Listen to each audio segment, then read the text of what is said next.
Bienvenue sur notre chaîne. Aujourd'hui, nous allons plonger dans l'histoire fascinante de la bataille de Berlin, les derniers jours du Troisième Reich. Ce sujet captivant nous permettra de comprendre les enjeux tragiques et les événements clés de cette période sombre. Vous découvrirez des faits et des anecdotes incroyables qui vous tiendront en haleine jusqu'à la fin.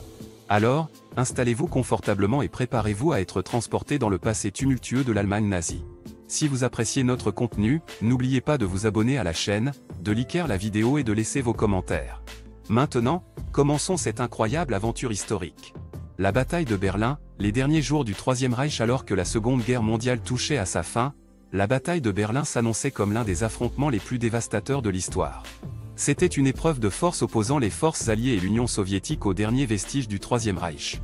Les derniers jours de cette bataille se sont avérés être une période de chaos et de destruction, marquant la chute imminente du régime nazi. Le 16 avril 1945, les forces soviétiques lancèrent leur offensive sur Berlin.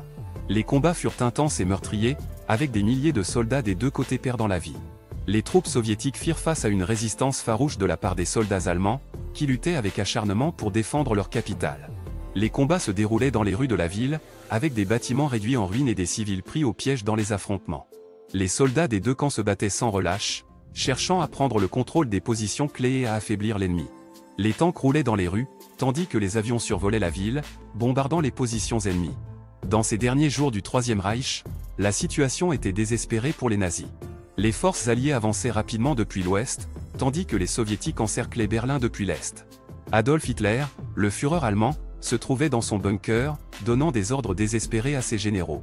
Mais il était clair que la défaite était inévitable. Les civils berlinois étaient pris au milieu de cette bataille apocalyptique. Les bombardements réduisaient les quartiers résidentiels en cendres, forçant les habitants à se réfugier dans des abris souterrains. Les pénuries de nourriture et d'eau se faisaient ressentir, et la peur était omniprésente. Pendant ce temps, les troupes soviétiques continuaient leur avancée, détruisant tout sur leur passage. Les combats de rue étaient féroces, chaque bâtiment étant un potentiel bastion pour les soldats allemands. Les civils étaient pris au piège entre les deux feux, victimes de la violence aveugle de la guerre. Alors que les jours passaient, la situation dans le bunker d'Hitler devenait de plus en plus désespérée. Les généraux nazis réalisaient que la guerre était perdue, et certains d'entre eux tentaient de négocier des termes de reddition avec les forces alliées. Mais Hitler refusait d'abandonner, préférant voir la ville réduite en cendres plutôt que de se rendre. Finalement, le 30 avril 1945, Hitler se suicida dans son bunker, mettant fin à sa tyrannie et à sa vision destructrice. La nouvelle de sa mort se répandit rapidement, marquant la fin du Troisième Reich. Les derniers jours de la bataille de Berlin furent marqués par la reddition des forces allemandes restantes, mettant un terme à l'agonie de la guerre. La bataille de Berlin fut un moment crucial de la Seconde Guerre mondiale, symbolisant la chute du régime nazi et la victoire des forces alliées. Les derniers jours de cette bataille furent un véritable cauchemar, avec des combats acharnés, des civils pris au piège et un régime en déroute. Mais ils furent aussi le prélude à une nouvelle ère de paix et de reconstruction.